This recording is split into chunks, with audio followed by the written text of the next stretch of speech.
Who am I? You know it's Mr. Big Time Eating. Mr. Not Sleeping, he's late night creeping. Both ears, right wrist, all that's freezing. All right, welcome back to Zay Talks. We got a super good interview here coming up shortly. We got my ex teammate, Marcellus Johnson. And that's not just ex teammate from high school. Me and Marcellus both played for the Cougars. We both played for Normal Community. I think we both went to Chittix. We were on the same wrestling team. And Marcellus has completely defied himself from the rest of the group and accelerated himself to the NFL, now on the Vikings. And it's super dope to see Marcellus elevate himself to the stature to where he's elevated himself. And it's super cool to be in my position because I'm just sitting here talking on camera. And luckily, me and Marcellus were always cool back in the day. So now I'm able to reach out and I get the little hometown discount and I get to have Marcellus on for an episode just to recap some things. And he has no idea what questions I'm going to ask him. I haven't spoken about any of that with him. So with that being said, Mr. Marcellus Johnson, aka as Coach Thomas would say, Big Johnson. What's good? It's good to see you, man. Yeah, dog, that's crazy. And I told Marcellus I wasn't gonna bring him on camera until I started the video. So this is the first time I've really spoken to you in a while, bro. So what's like? How's I see you got the TV already in the little corner. I know you're set up nicely over there. How is it, bro? What's life like right now? Like being in the league. What's life like? How you been? How's all this been? Shoot, pretty normal actually. It's not too different than like what you think. I'm not even joking because you That's gotta because you're just imagine. humble. You're always humble, bro. You're always just nonchalant and humble, just like I guess. Yeah, yeah. I mean, yeah. I guess I've never really been that guy that's like super flashy, but because I mean, if you in college, you're doing the same thing. You're living on your own. You try to just like make it. Only thing is, you're just like working a job now. Yeah, you got a little bit more money, but it's not like same old. You're still playing ball. Yeah, what he say making a little bit of money, but it's still the same old. Hey, maybe that's I'm in the position of someone who hasn't I haven't been to that point. Like even just at the D1 level, I'm sure like just the load you felt you probably had to just handle as far as like being professional, doing things the right way with structure. I know you already kind of had that because even in high school you were super structured. But what would you say like what were the biggest differences going from like high school to college and then to the league? Like which one of those jumps was the biggest jump, would you say? From high school to college is mental because you really don't know football in high school. Because I remember Coach Temples, he would just say, like, literally just block the guy in your gap. If the Yeah. linebacker comes, block him. And I went to college. I'm like, I have no idea what a safety blitz is or whatever. Like, I'm just blocking the guy in my gap. Like, what's a Yeah. Mike? What's a Will? And that was the biggest leap. And then from the league to college is technical. Like you get some guys that are kind of iffy in college, but in the league, like nobody's bad. So it's just like you have it's all technique. Okay. And so with you being there for your first year, do you feel like where's the what's going to take the longest before you feel like okay I got that down pat? Is it like an experience thing from reps? Is it like in a couple of years you're going to be bigger and stronger whereas they've had that? Or like where do you feel your deficit would be? It's where you're like okay I know once I get this down that's going to be what puts me to the next level.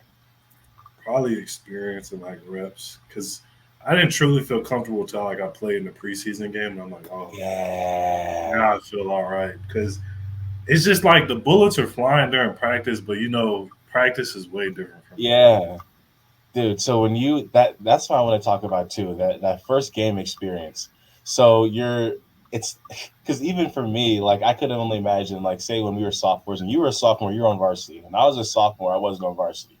So like I could only imagine like the way it would feel to say be like a sophomore and they're like the final segment of practice and they throw you out there and they say, hey, you go get those reps with the ones. Like was Yeah. it that kind of feeling when you were like I'm up, like this is it, or is it just like you had to calm yourself down? Like what went through your mind when you realized like, all right, this is it? Like you take those steps onto the field and you're actually in the huddle. It was you get a little bit of that, but like you kind of get that out the way before the game. Once you're out there, you're like, all right, it's game time. It's man, like this is your resume. So it's like you do bad out here, it's over with. Oh, So that's crazy. you get a little bit of that, I but could tell. honestly, I felt like when I went out there because they had me do like so. This is the crazy thing, right? The day before the game, they're like, "All right, we're gonna have you play jumbo tight end." We have not practiced jumbo tight end all camp, and they're like, "Let's just see if you can do it."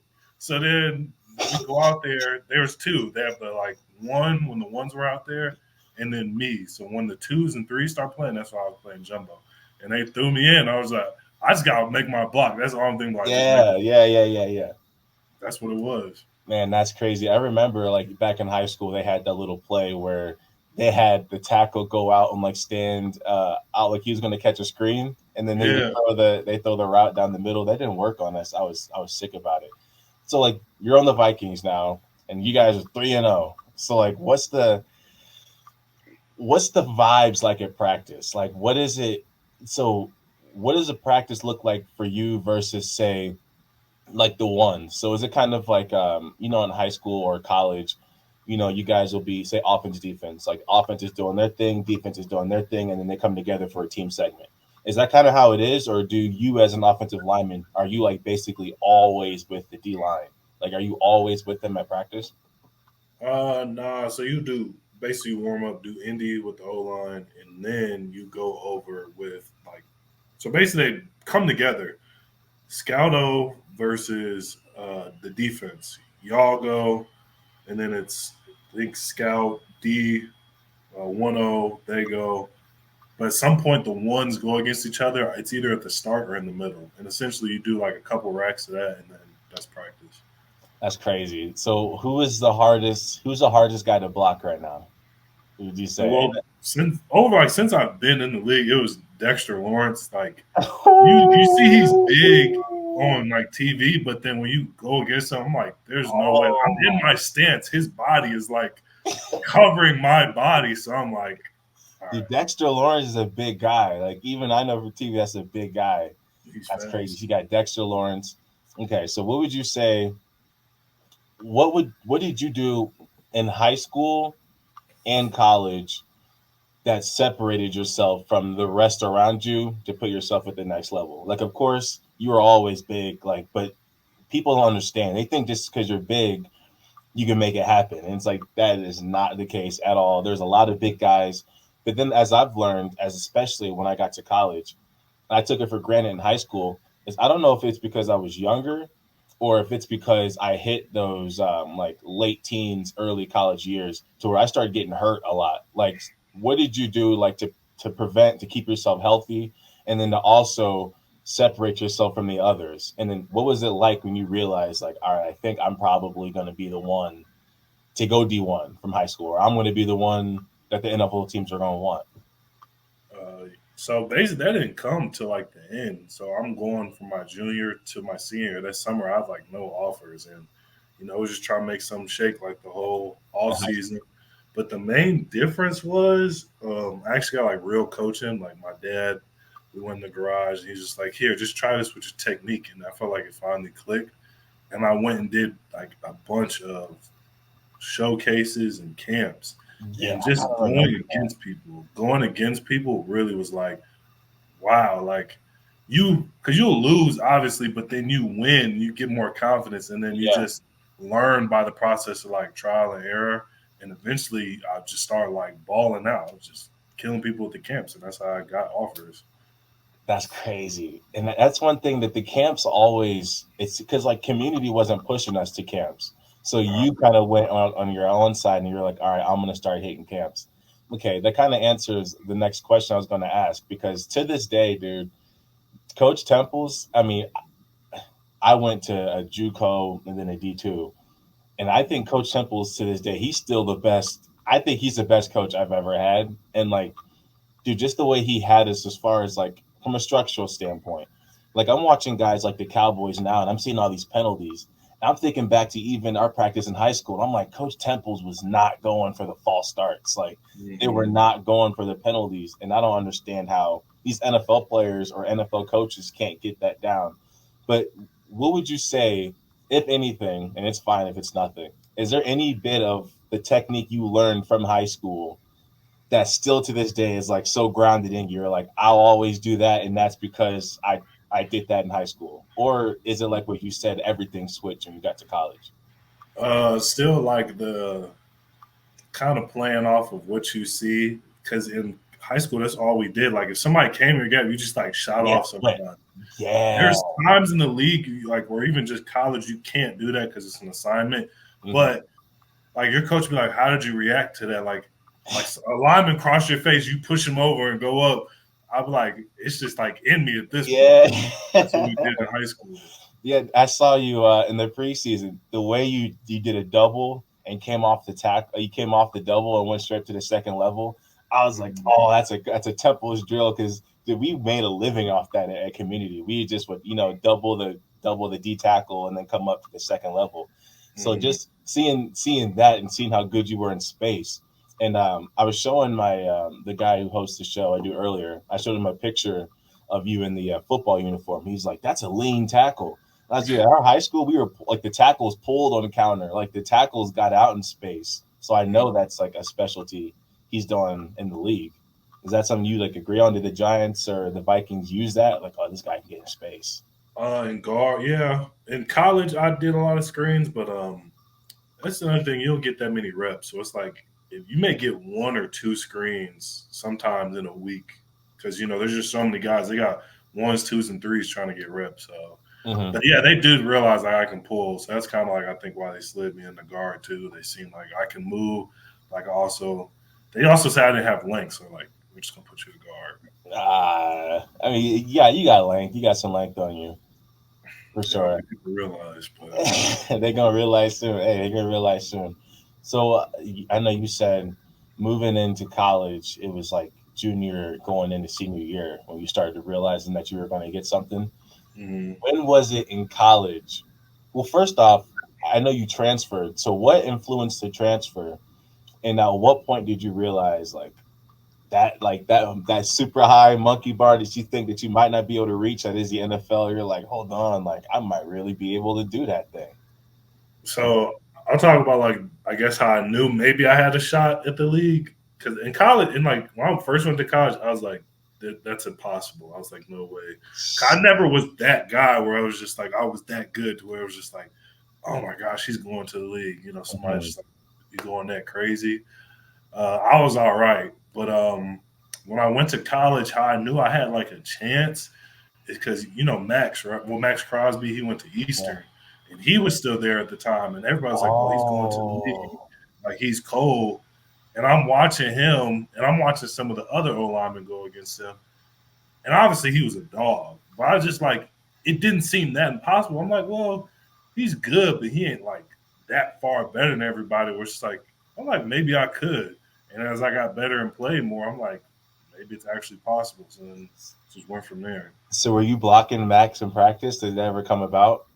Scout team, but like he was just like blowing past me. It was just like, but you had to go against him. You just weren't able to block him. It was scout, so it's like nobody cared. Like he'll just blow past me, and then it's like not the coaches aren't going to yell like it's Max. That's nuts. And then now you see him just like he might be better than Micah. I mean, I'm sure you probably would say he is. You have a really good argument to say. I was thinking it's probably Myles Garrett and then Max. Yeah. Oh, man, what would that? I couldn't imagine blocking Myles. That's like impossible, bro. Hey, but if the opportunity comes, that's a good thing. You know what? That's something I also realized I had to get out of my head, because I'll be like, I was a fan like watching the NFL, like, oh, they're so good. That's like crazy, like watching them do that stuff. And then when I got here, I'm like, now I got to be the guy to like lockdown, because you watch film of a D tackle and you're like, oh, he's nice. Like I got to do something about it. Dude, that's awesome. So, well, I could cut this part. I'm gonna say, let me get the questions in order because we got good. I'm gonna say, all right. So, what was it like? Okay, so you started to realize it could possibly happen. When did you feel that it was gonna happen? Like you felt the need to go get that agent and really start preparing for the draft. Mm, Probably when I went to Mizzou, I was just like, that was really just like, all right, time to lock in. Because it's like if you're in Power Five and you do decent, like you're going Yeah. regardless. And I was like, okay, time to lock in. I think I could really do this. And we had like stud people on defense that were high draft grades, and going against them, I'm like, all right, my ball out this year, like this is it. And as the year went on, I eventually got hurt. Wasn't Oh, playing. So yeah, I got hurt in Mizzou. I actually blew my ankle out like the third game of the season. junior year, senior year. No, no, this is like my last year in Mizzou, my senior year. Oh So wow. when I had like no idea, I'm like, I don't know what's gonna happen at this point. But I just kept training and practice, kept getting better. Pro day came, killed it at pro day. They actually went and watched my Eastern tape, and they was just like, all right, let's get this dude a shot. So that's how that happened. Yeah, and I wasn't drafted. I was a unsigned free agent. Uh huh. Yeah. So okay, so what was it like getting that phone call?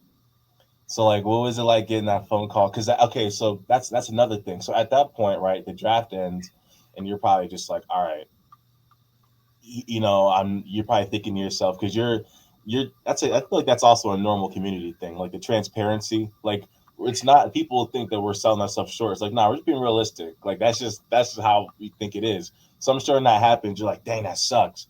But like, so were you like setting out hope for an undrafted free agent call? Did you think that was possible, or did you feel like you're being delusional and optimistic, or were you like, I'm gonna get that phone call?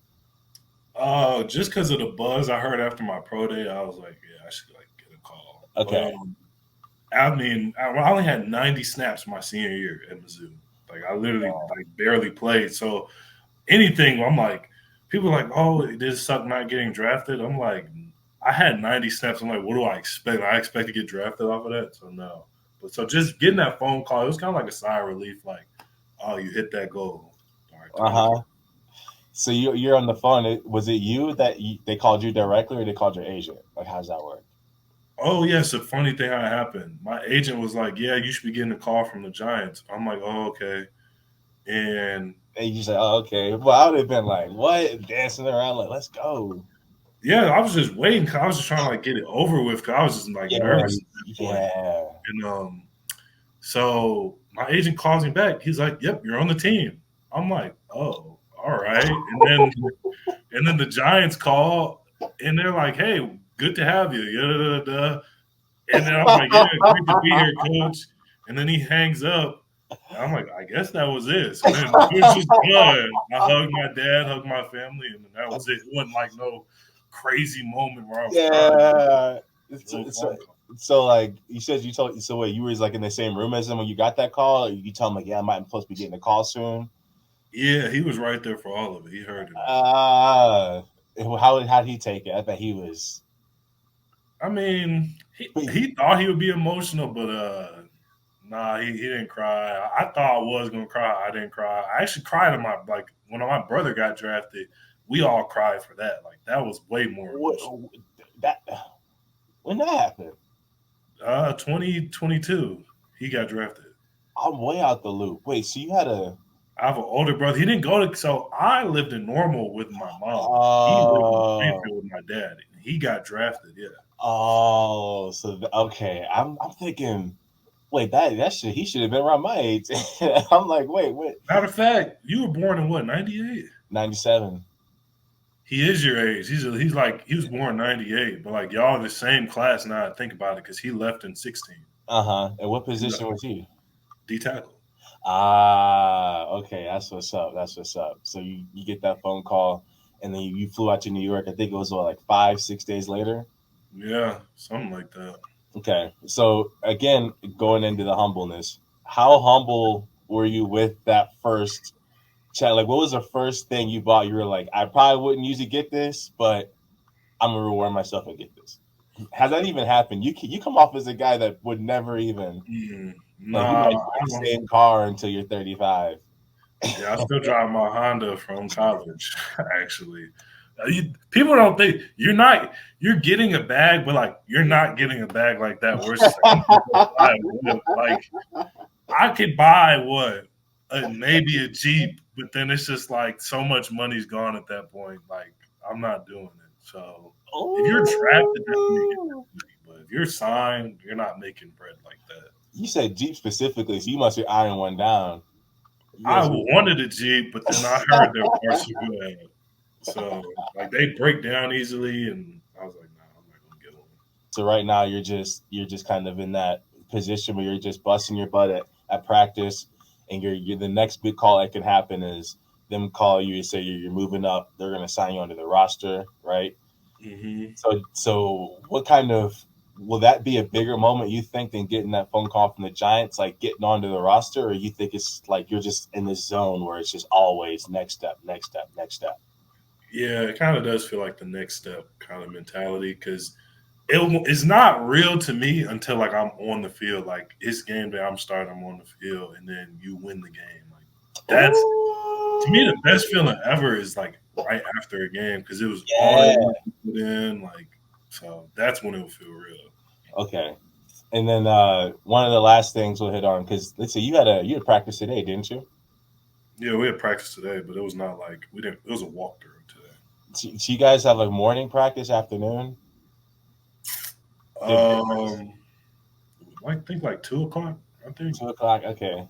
So man, so you wake up and do you get a lot of free time when you wake up, or is it like you're kind of on the clock right away? Like I gotta like wake up at 8, meetings at 9, boom, boom, boom, boom.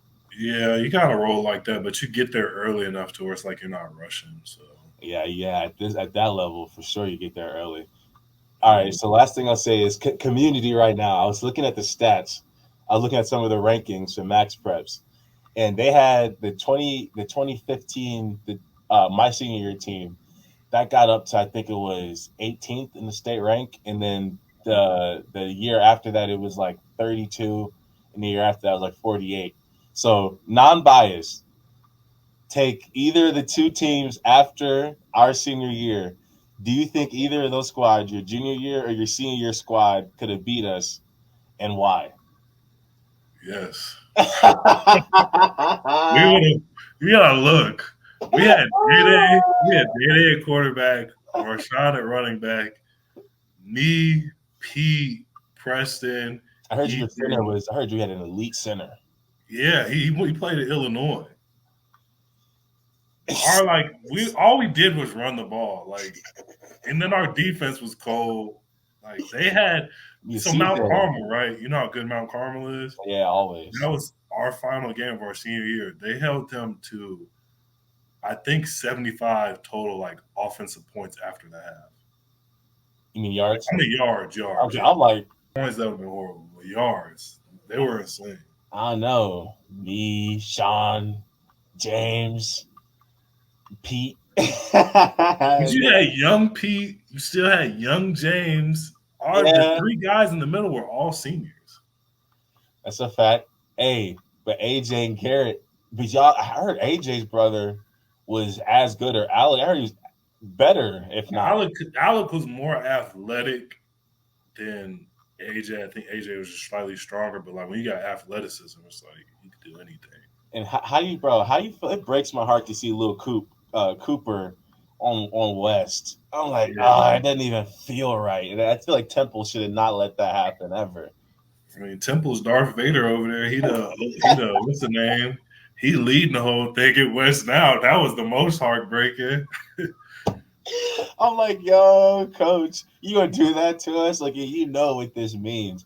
There was a whole lot going on. I don't think it wasn't just like forget community. I know he's over there because he wanted to be a what is that position called? It's not an OC. Athletic director. He wanted to be an athletic director. And there was an opportunity for that. I don't think it was a community thing. Okay. So I was happy for my win over there. You know, seeing him. Yeah, he's having fun over there. Like Coach Drangwitz he's the head guy over there now, and that's crazy. I think he just hit like a win milestone. I was like, man, that's wild. Like that means every single one of those wins is after I left. I think it was like 50 wins. Yeah, he got them rolling over there. But yeah. So then I think for you in your case, dude, like I think of My dad acts like he doesn't remember, but I remember just for Cougars, like your mom, my dad would say hi sometime. And I remember you being the other guy that'd see the Johnson on the helmet. And I was like, okay, he's Johnson too. And then wrestling, just the trauma bond we have just for dealing with Coach Ahart making him do 500 push-ups at practice, like just stuff like that. And then I think on to high school, I'm like, nah, dude, not at all. Like super happy for Marcellus, super pumped for him, super like, dude, it's awesome. Even hearing your stories, like hearing you say you blocked Dexter Lawrence, it's like we went from you blocking Garrett Hirsch to Dexter Lawrence, like, and Dexter Lawrence may have been in the league at those times, so it's nuts. It's really crazy to see. Yeah, but no, I appreciate that. Definitely came a long way, and from the Cougars days, man, I was. Bro, like you were really on the Cougars. I you can't even me, dude. Like I just lift in the gym, and I'm like, I can't get complacent. But for you, it's like you're in the league, and it's like you don't want to get complacent. But do you ever think like, wow, like not a lot of people from Bloomington got to where you are. Like it's not like we're in Georgia or one of them places where it's like your homie and your homie's big brother all made it. Yeah, your big brother made it, but still in community, like in normal, that is not common at all. We do got one from Bloomington. Yeah, we got Ridgeway. We got Yeah, it's always a comparison game. Cause I was like, oh, I wasn't. I'm pretty sure I wasn't the first, but I was just like, well, we got him over there. He got drafted. So Nah, man. Hey, that's the thing. It's about the journey. Like you said, you are always the. I remember seeing John's name.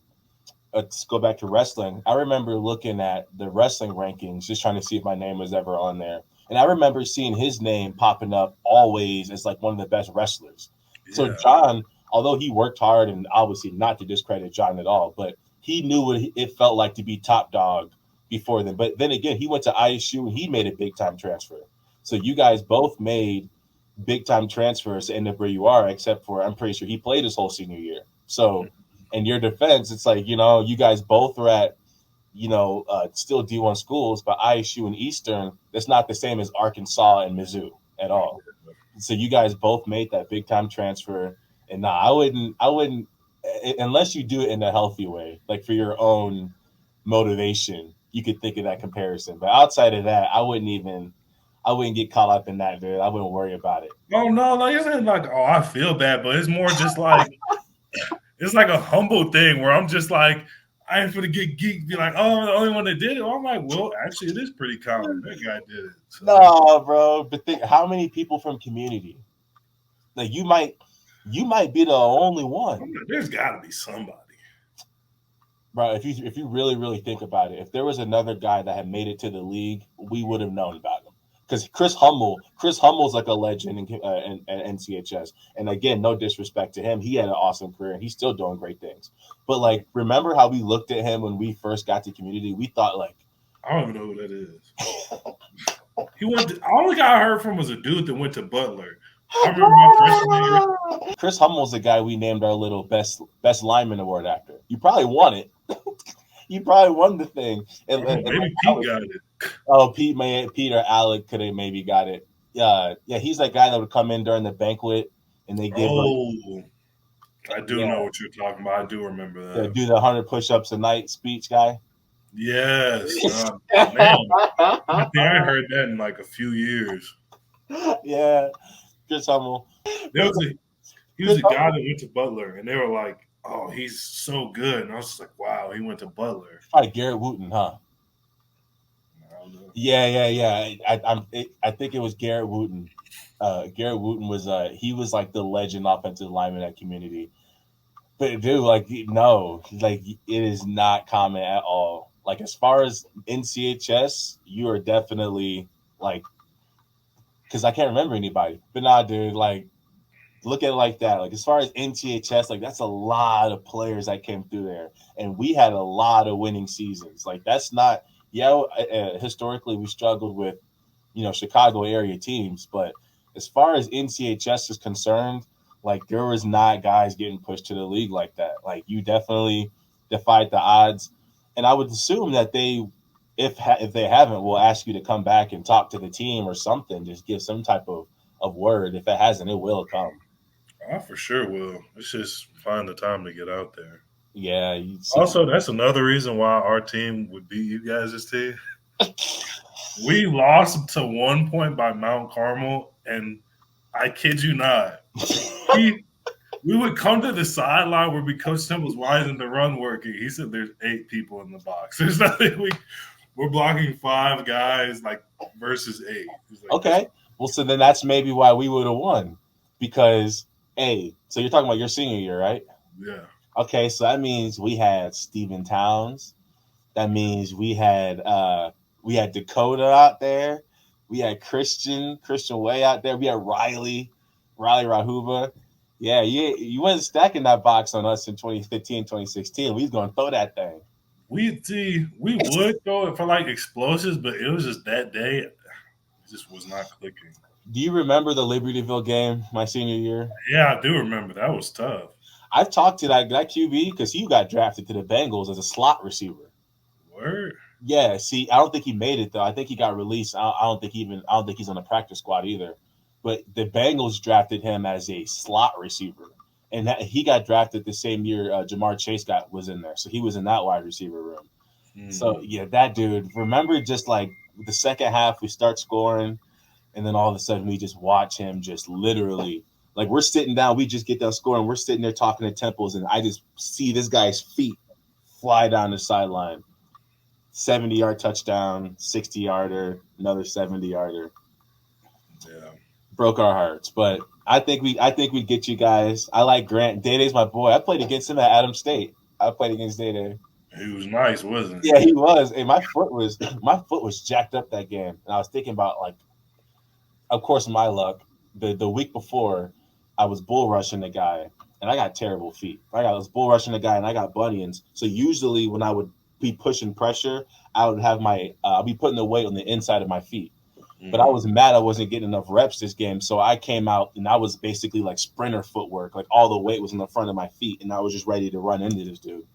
Popped my toe back way too far, and then it was so fat going in to that next week. But then Coach, of course, first day of film, he's like, Isaiah, you had a good game. We're going to put you in the ones this week. And I was about to tell you I was out for a couple days. Like, you just put me in the one, so now I got to stick through it. And then on top of that, it was Adams State week. And I was like, nah, me and Day-Day grew up a street away from each other. And I was like, we both out here on the other side of this country. I was like, I'm going to make sure we're playing each other just so 2 community guys be out there. I almost had to pick that game. He wouldn't have heard the end of it. I had caught a pick. It was a screen pass. I was like, dude, I see it on film. I was like, they throw that screen pass. If I see that formation, I'm going for it. Everybody was like, nah, don't do that, bro. You're going to mess up. Don't go for your interception. And then, of course, I see the formation, and I was conflicted. I was like, do I go for it? And I just went for it, but in my brain, I was like, don't go for it. So, of course, the ball comes flying, but I just put my hands up and swatted it down because I wasn't thinking catch it and run. I was like, man, Day-Day could have seen me pull that off. He would have never heard the end of it. I thought you got the pick. No, man, I should have. I wish I would have. I still wish they would have threw that ball to me on that tackle screen bubble pop pass, whatever.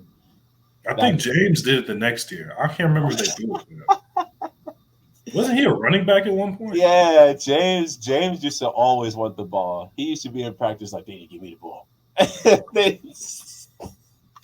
James, he's full on. Like, he has some cannons. Like, pass it, and then it just lights somebody up. Yeah, James, man. I loved having James next to me because, like, he was fast off the ball, and I would know that, like, when this ball goes, he go hit him low. All I got to do is push him that way, and I can go off to the second level. And, that was fun. I missed the high school days, but I'm left missing the high school. You get to make more memories still. I'm super geeked to watch it from a distance. And I know you're tired. I know you guys got a long schedule. What time do you have to get up in the morning? Do you have to, or? We have a lift. I'll get up early, like 6 something. But if there's no lift, maybe get up like closer to 7. That's what's up. So where were you with Hard Knocks? First off, what was it like on Hard Knocks having the camera crew there? Was it like a distraction? Was it just like another day of work for you? Did the coach tell you beforehand, like, I don't want to see nobody looking at the cameras?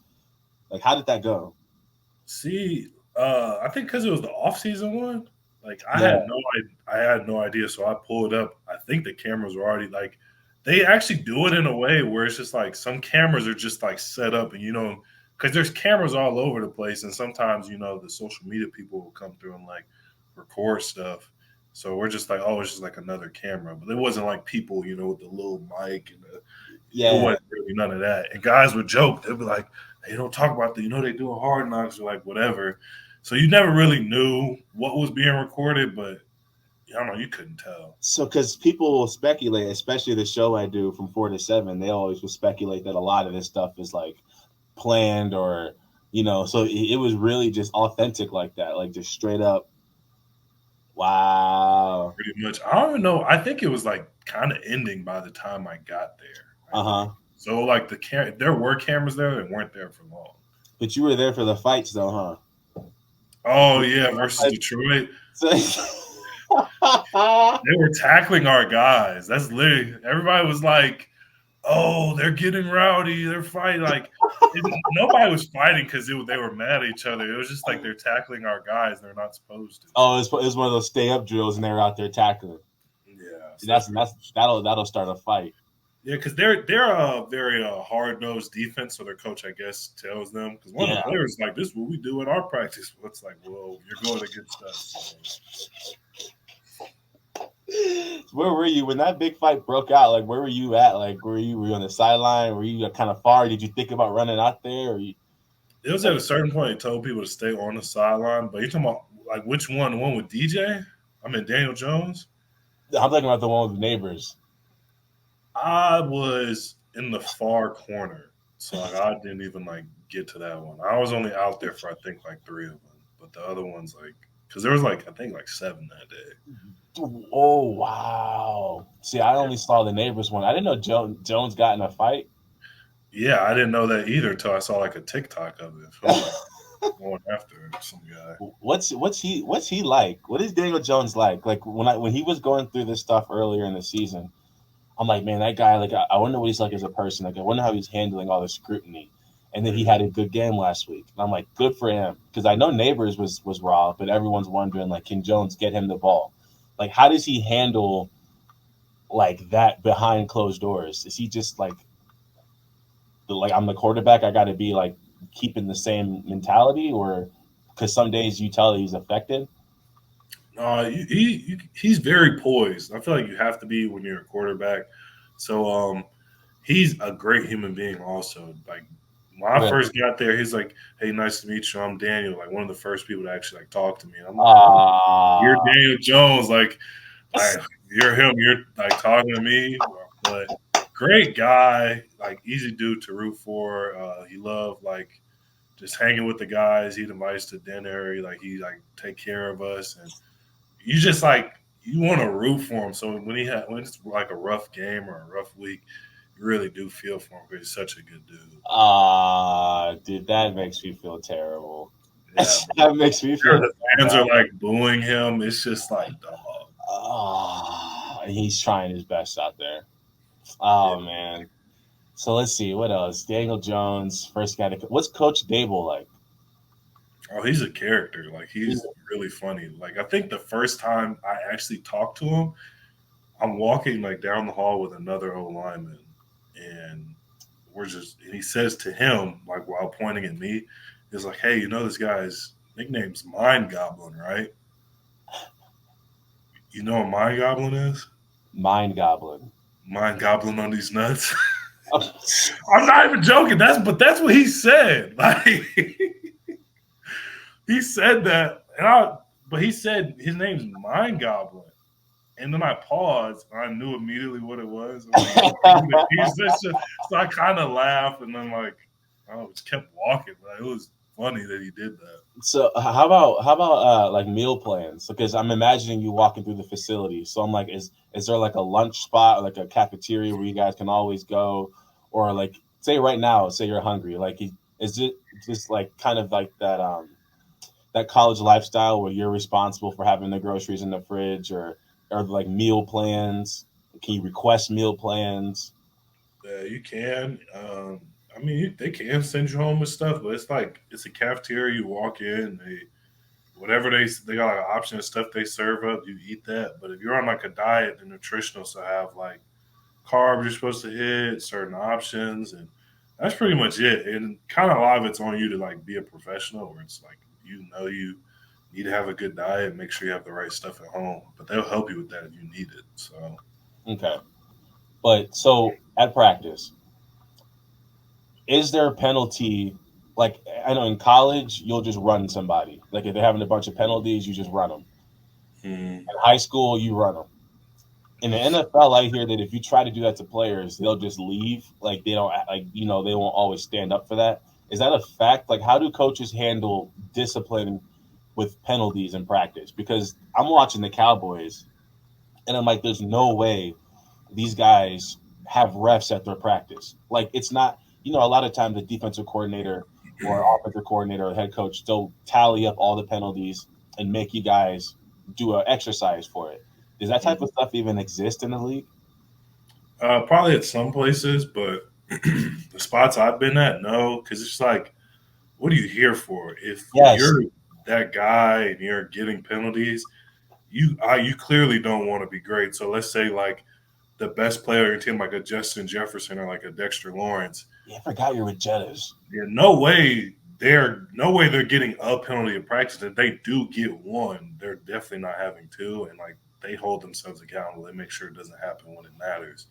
But even if like you're a guy like me or just like a dude that's like P squad, if you get like a penalty, obviously fix it. But if you just keep messing up, you're probably just going to be out of here at some point. Like nobody, when they're not running anybody for like me. Like let's say I get 3 penalties, I'm probably just gone. I'm probably just kicked. Oh my gosh, bro, that's insane.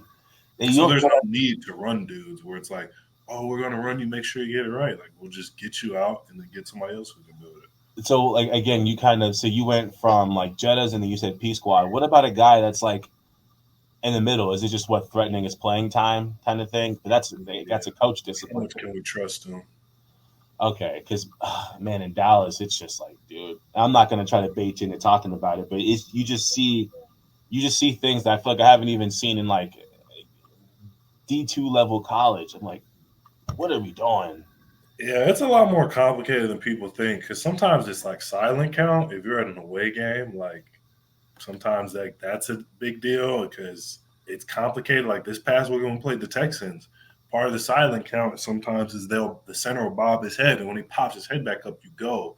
But sometimes that's a fake. He'll do it once, do it twice.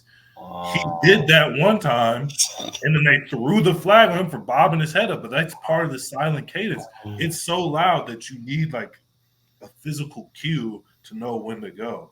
So like a lot of that stuff is really like it's the rules, it's like reffing, it's like practice. It's just stuff that the fans don't really see.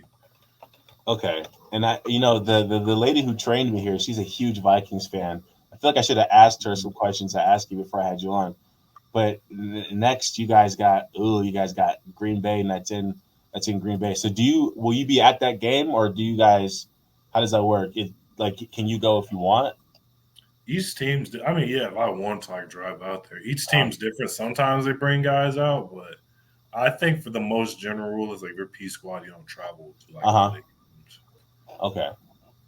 Well, with them home games, yeah, you'll be there, but like sometimes you'll be on the sideline for the game, and sometimes you're up in like a box. So either way, that's still crazy. Like, is that part still fun? Just to be like, this week we got the Packers. Like, it's no more this college or that college or Normal West. It's like these are the teams that I've been looking at my whole life.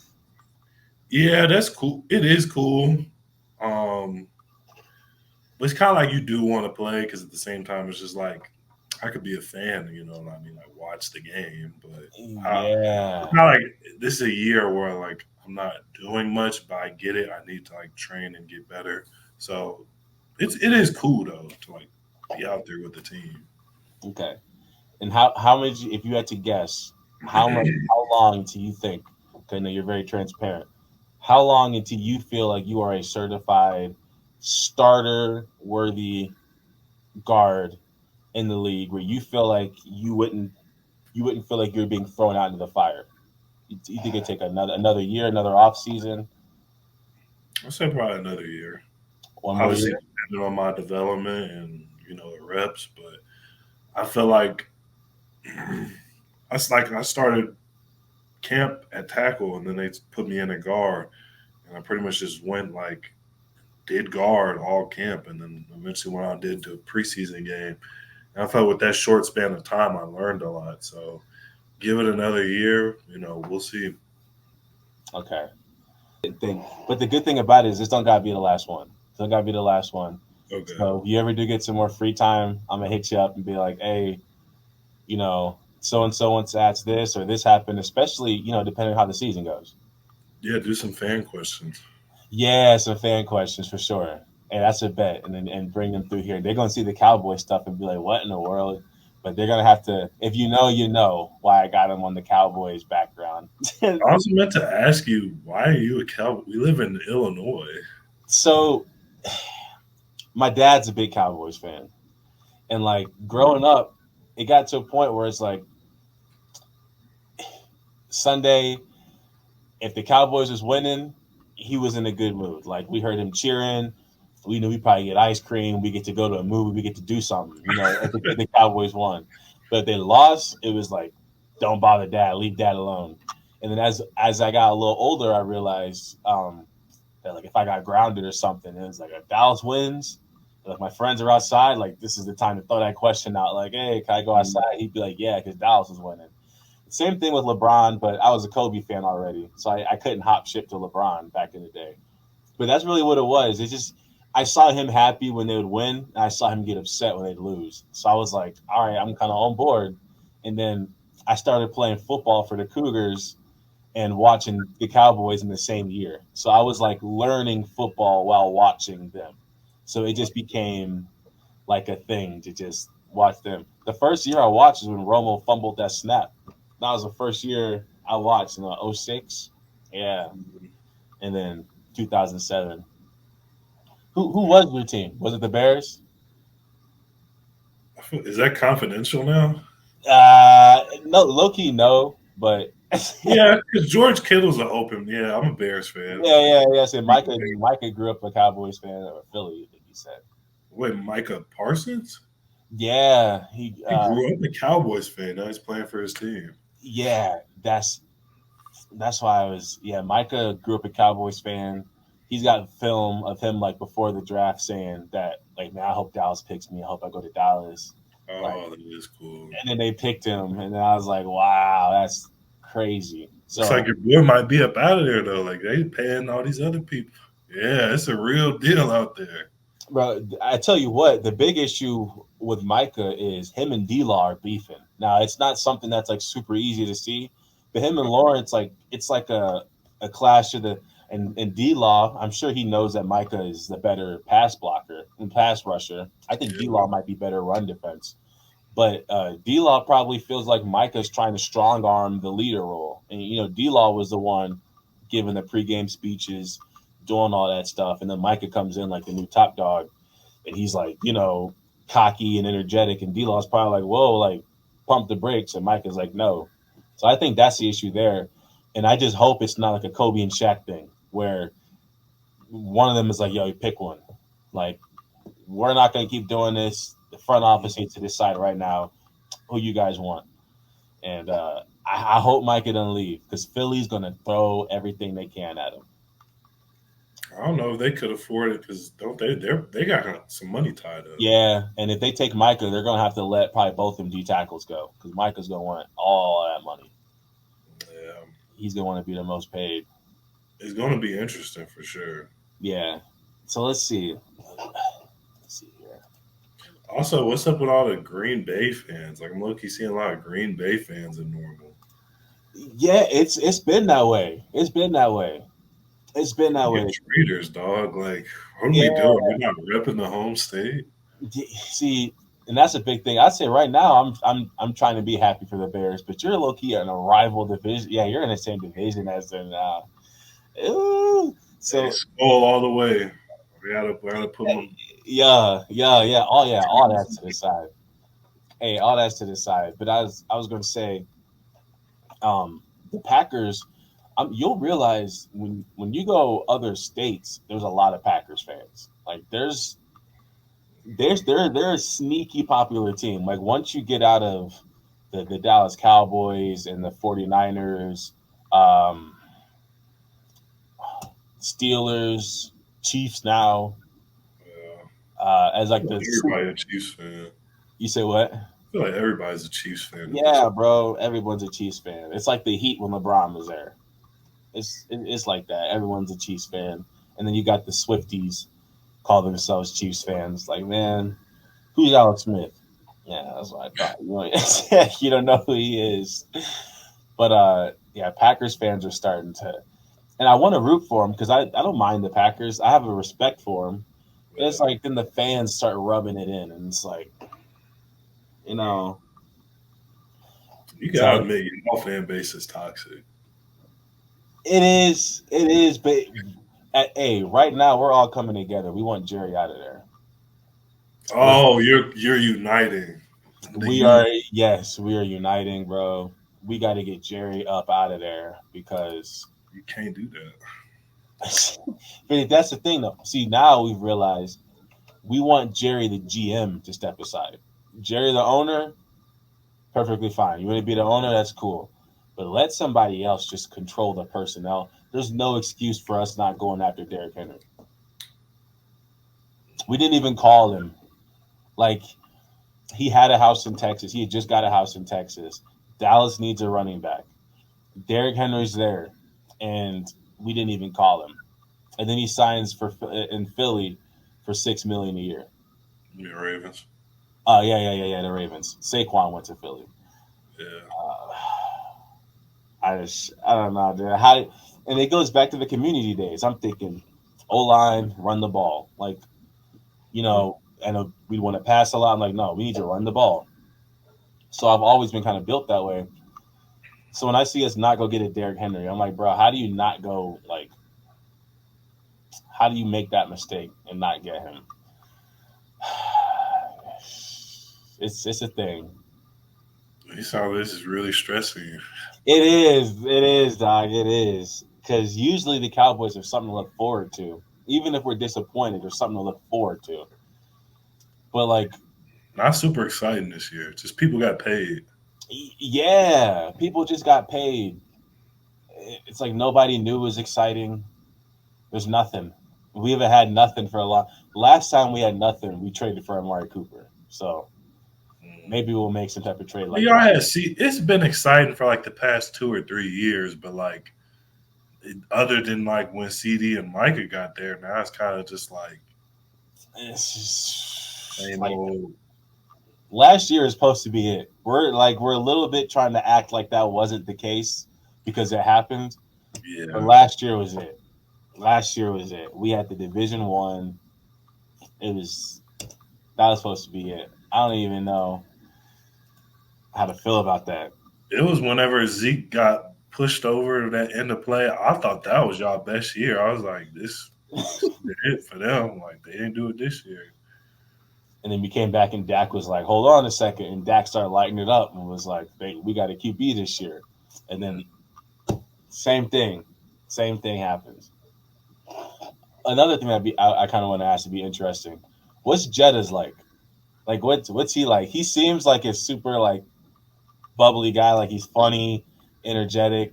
But like, what's he like? Is he alpha dog at practice too, or is that his personality, or is he just let his play do the talking?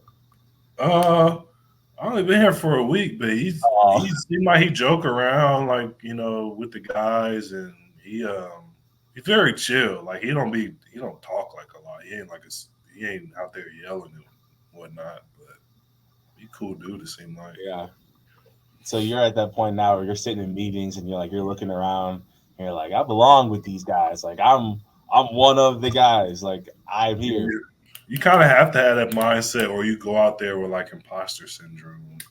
Yeah, you What's can't. that?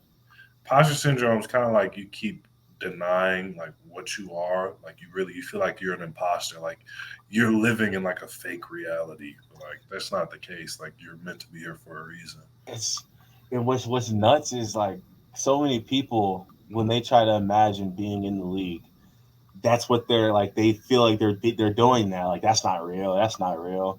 So that's why I asked earlier, like, what was it like? Like I feel like going to sleep and waking up for me, that's when I'm really connected with how I'm really feeling, like my actual thoughts. Mm. So what's it like? What is it like that last thought before you go to sleep when you wake up? Like when was that transition to where like I don't know if you ever felt like you were an imposter though. Like the way you explained it was that you were kind of very like, you know, in the present moment with it. But did you ever have to fight that off? Like was there ever that morning where you woke up and you kind of went to dance for a second, like hey, like I mean, after tough practices where it was just like I wouldn't say I would doubt if I could do it because I knew I could, but it's just like, am I that locked in? Like, there's more like that. Like, am I really like that bought in where it's like I can do this? That type of stuff versus like I know I can do it. So after the tough practice, probably when you get a little bit of that. You know, you just come home, you're like, I jumped off sides, like I cooked ah, a pass play, you know what I mean? It's after them days I probably get that, but nah, I don't deal with that a lot, I would say. yeah, you're very grounded. It seems like by how you said your dad's reaction was. I feel like he's similar. I feel like he's the same way, and that's where you get it from, and that's why you're kind of almost like unbreakable, because like your foundation, you're like the man who made me is this way, and this is what I am. So it's like there is no wondering who you are. Like I know who I am. I'm a Johnson. Yeah. Hey, hey, we got to end it on that note. So Yeah, there we go. Zay talks. yeah, Zay talks. How about that, right? I didn't even go by Zay in high school. That's how like I heard people like it made sense, but then I was like, I've heard Zay a few times, but like it's mostly Isaiah. Yeah, it was never. I'd say a couple of my homies would call me Zay, but it was always Isaiah. And even before the whole King Johnson thing, it was Big Johnson from Coach Thomas. He gave me the big. Yeah, He gave me the Big Johnson. Hey, Big Johnson, you go get in the shot put. I'm like, it's I kind of don't cool. know. Big Johnson. Yeah, he's like, you got Big Johnson and Little Johnson, and you pass me up. And I got Big Johnson and Big Johnson. Bro, pause. Yeah, I forgot. Yeah, I didn't realize that that meant that until I was like 17. I was like, whoa, bro. He Yeah. said, bro, pause. But nah. All right, Brody. Let's see. It's 8:20. I'm gonna go ahead and cut this up. Do some of the last things I gotta do to finish the job off. But thanks for hopping on here. And we gotta, hey, as often as you want to do it, I'm all here for it. I know your schedule's different. You got a busy schedule, and I don't want you to feel like you're becoming one of them players like how people are looking at Michael right now. Like you're on a podcast and you don't even, you guys just got ran all over and you're on a podcast. Yeah. I forget. I don't like when people do stuff like that because it's like doesn't mean they're not bought in. The podcast like an hour long. I mean, Exactly. just hit me up whenever. To be honest, All I'm right, bet that. too busy. All right, bet that. I appreciate it. All right, brother. From one Johnson to another Johnson. Pause. No I know. Diddy. Yeah, no Diddy at this point. Hey, pause is out the window. It's all no Diddy at this point. Yeah. All right, bro. You be safe. I'm gonna hit you up soon, and we gotta run this back. Yep. All right. I'll see you. Yes, sir.